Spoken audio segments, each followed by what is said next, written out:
تیار ہو جاتا ہے. حضرت عثمان نے فرمایا میرے محبوب نے اسی مقام پر اسی جگہ پر ایک دفعہ وضو فرمایا تھا اور جس طرح تم مجھے دیکھ رہے ہو میں نے نبی کو دیکھا تھا وضو کرتے ہوئے اور فرمایا جانتے ہو حضور نے جب وضو مکمل کر لیا تھا تو کیا کیا تھا؟ وہ کہنے لگے پھر آپ بتائیں نا کہ حضور نے کیا کیا تھا. تو حضرت عثمان نے فرمایا میرے محبوب جب وضو مکمل کر چکے نا تو حضور نے وضو مکمل کرنے کے بعد یہاں تبسم فرمایا تھا. حضور مسکرائے تھے بس اور کوئی وجہ نہ حضور سے میں نے پوچھی ہے بس حضور کو مسکراتا ہوا دیکھا ہے وہی حضور کی ادا کی ہے.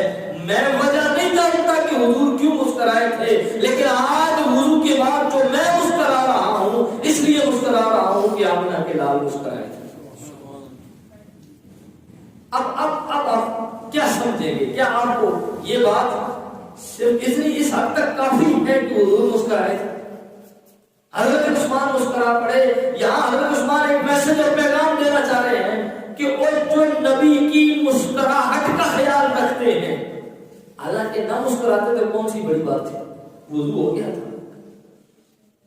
مسکراتے نہ تو کون سی قیامت آ جاتی لیکن مسکرا رہے ہیں اور بتا رہے ہیں کہ جو اتنی نبی کی سنت کا خیال رکھتے ہیں کہ نبی مسکرائے تو ہم مسکرا رہے ہیں تو کیا خیال ہے کہ وہ نبی کی بڑے سے بڑی سنت کو چھوڑ دیں گے؟ جس طرح نبی نے نماز ادا کی وہ اس طرح نماز ادا کرنا چھوڑ دیں گے. جس طرح حضور روزہ رکھا کرتے تھے وہ اس طرح روزہ رکھنا چھوڑ دیں گے. جس طرح حضور اللہ کی راہ میں صدقات و خیرات کیا کرتے تھے وہ اس طرح صدقات و خیرات کرنا چھوڑ دیں گے. جو نبی کی مسکراہٹ والی سنت کو نہیں چھوڑ رہے وہ حضور کی بڑی اداؤں کو کیسے چھوڑیں گے؟ تو حضرت عثمان غنی رضی اللہ عنہ کوئی ایک صحابی ہے غالباً حضرت عبداللہ بن عمر ہے یا کوئی اور صحابی ہے وہ ایک دم سفر پر جا رہے ہیں. سفر پر جاتے ہوئے حضرت عبداللہ بن عمر یا جو بھی صحابی ہیں حضور کے صحابی سفر پر جاتے ہوئے ایک صحرا سے گزر ہوا ان کا ریتلے علاقے سے گزر ہوا تو سواری پر گزرتے ہوئے سواری پر بیٹھتے ہوئے اچانک وہ صحابی رسول حضرت عبداللہ بن عمر ہیں جو بھی ہیں وہ یوں جھک گئے. تھوڑی دیر کے لیے سواری پر جھکے رہے اس کے بعد معمول کے مطابق پھر سیدھے ہو کے بیٹھ گئے اور سواری چلتی رہی. اب جو ان کے ساتھ ان کے ساتھی تھے دوست تھے انہوں نے پوچھا میں بڑی حیرانی کی بات ہے صحرا کے اندر ہم چل رہے ہیں یہاں پر کوئی ایسی چیز بھی نہیں ہے کہ آپ کو جھکنا پڑا اس سے اپنے آپ کو بچانے کے لیے آپ جھکے ہو. یہاں تو صحرائی علاقہ ہے دور دور تک درخت کا نام و نشان بھی نہیں ہے کوئی راستے میں رکاوٹ نہیں کوئی جو ہے وہ ایسی چیز نہیں کہ جس سے آپ کو تکلیف کا اندیشہ ہو کہ آپ نے جھک کر اپنے آپ کو بچایا ہو. پھر یہاں پر بغیر وجہ کے جھکنے کی کیا ضرورت ہے؟ تو حضرت عبداللہ بن عمر یہ جو صحابی تھے وہ فرمانے لگے اصل مسئلہ یہ تھا کہ جس طرح آج تم میرے ساتھ سفر کر رہے ہو اس طرح ایک دفعہ میں نے نبی کے ساتھ سفر کیا تھا اور جس مقام پر آج میں جھک کر گزرا ہوں اسی مقام پر حضور گزرے تھے. یہاں ایک بہت بڑا درخت موجود تھا یہاں ایک بہت بڑا درخت تھا اور اس درخت کی شاخیں لٹکی ہوئی تھی. راستہ اس درخت کے نیچے سے تھا حضور کی سواری نے اس درخت کے نیچے سے گزرنا تھا. اس درخت کی شاخیں لٹکی ہوئی تھی. حضور علیہ السلام نے اپنے آپ کو ان شاخوں سے بچانے کے لیے یوں جھک کر سواری سے حضور گزرے کہنے لگے بس وہ حضور کی ادا تھی جو میں یہاں پر ادا کر رہا تھا. اب حضرت عبداللہ بن عمر یہ جو بھی صحابیوں سے پوچھے وہ اس وقت تو درخت تھا اس وقت تو درخت کی شاخیں تھی درخت کی شاخیں جھکی ہوئی تھی راستہ نیچے سے گزر رہا تھا اور حضور نے اپنے آپ کو ان شاخوں سے بچانے کے لیے چھپ کر حضور گزرے تھے. وہ تو سمجھ آتا ہے لیکن آج درخت بھی نہیں آج شاخیں بھی نہیں آج راستہ بھی صاف ہے پھر آپ کیوں چھپ کر گزرے ہیں؟ فرمایا وہ شاخیں بھی نہیں ہے وہ درخت بھی نہیں ہے لیکن محبوب کی سنت تو موجود ہے حضور کا طریقہ تو موجود ہے اس لیے آج بھی یہاں سے میں چھپ کر گزر رہا ہوں تاکہ میرے محبوب کی سنت ادا ہو جائے. ایسا باپ آپ کیا کرتے ہیں؟ صحیح کرتے ہیں چکر لگاتے ہیں. بی بی حاجرہ نے تو اس لیے لگائی تھی کہ اسماعیل کو پانی کی ضرورت تھی اس لیے چکر لگاتی رہی. آپ تو جو ہے زمزم کی بوتلیں ساتھ اٹھا کے پھر دیتے ہیں پھر آپ بھی چکر لگاتے ہیں. سوچنے کا مقام ہے نا بھائی وہ تو تھی ان کا بیٹا تھا اور آپ کے وہ ہو سکتا ہے شادی بھی نہ ہوئی ہو، یہ کسی کی ہوئی ہو اولاد ہی نہ ہو، یا ہو بھی تو عمرے کے لیے تو اکیلا گیا ہوا وہ ساتھ کوئی ہو ہی نہیں. اب وہ کس کے لیے پانی دیکھ رہا ہے؟ زمزم کی بوتل ہاتھ میں ہے، پانی پیتا بھی چلا جا رہا ہے، ساتھ ساتھ چکر بھی لگاتا چلا جا رہا ہے. اور مزے کی بات یہ ہے جہاں سیدہ حضرت تیز توڑی تھی وہاں تیز توڑتا ہے، بے شک بوڑھا بابا ہے یہ جوان، اور جہاں وہ آہستہ چلی تھی یہاں آہستہ چلتا ہے. اب کوئی پوچھے اس عقل مند سے کہ ان کو تو ضرورت تھی پانی کی، ان کا تو بچہ پیاس کی شدت کی وجہ سے بلک رہا تھا، وہ تو پانی تلاش کرنے کے لیے کبھی سما جاتی ہیں کبھی مروا جاتی ہیں، تو آج چکر لگاتا ہے تو کس لیے جاتا ہے؟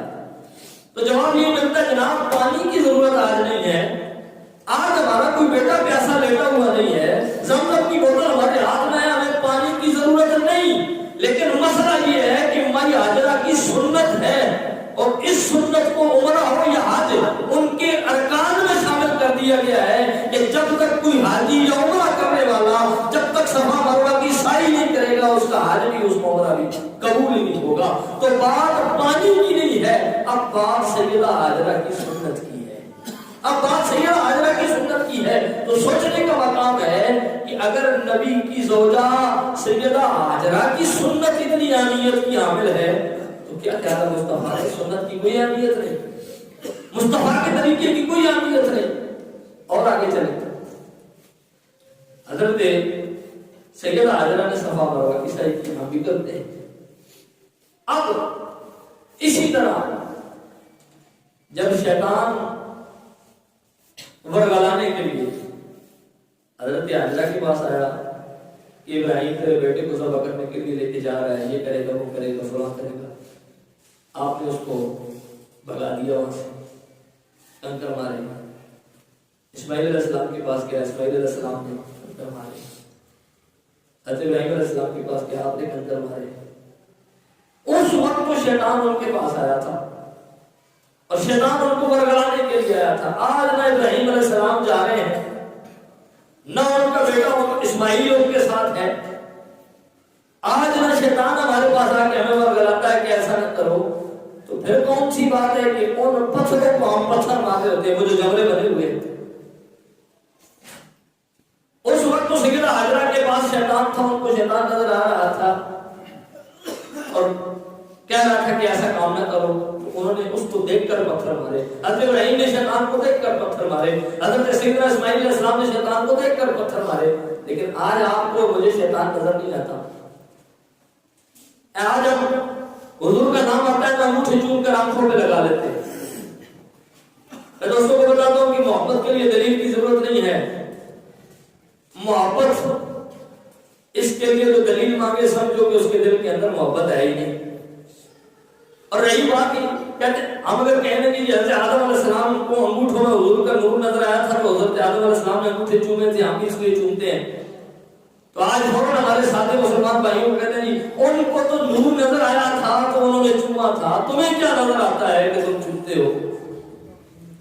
تو آپ بھی اتنے ساتھ نہ بنا کریں، آپ بھی اتنی بات تو پوچھ لیا کریں کہ ان جمروں کو جہاں تم آج پتھر مار کے اپنا حج مکمل کرتے ہو، اسماعیل کو تو شیطان نظر آیا تھا تو پتھر مارے تھے، ابراہیم علیہ السلام کو تو شیطان نظر آیا تھا تو پتھر مارے تھے، سیدہ حاجرہ کے پاس تو شیطان ورگلانے کے لیے آیا تھا تو پتھر مارے تھے. حاجرہ مارے تو شیطان نظر آئے تب مارے، حضرت اسماعیل مارے تو شیطان نظر آئے تب مارے. حضرت اسماعیل پتھر مار رہے ہیں تو اس لیے کہ شیطان نظر آ رہا ہے.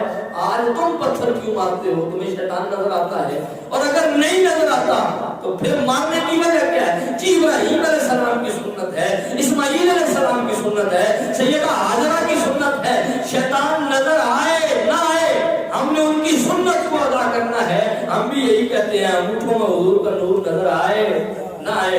اگر تم ابراہیم علیہ السلام کی سنت کو ادا کرتے ہو الحمدللہ تعالی ہم بھی ادا کرتے ہیں، پھر ہمیں آدم علیہ السلام کی سنت بھی ادا کرنے دو کہ ہمیں نور نظر آئے نہ آئے ہم انگوٹھے چومیں گے.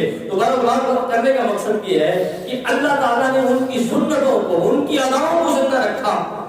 اور حضور علیہ السلام آج ہمارا حال یہ ہے کہ ہم حضور کی اس سنت کو لے لیتے ہیں جو دل مانتا ہے. مجھے بتایا نا کیسے گاڑی رکھنا حضور کی سنت ہے.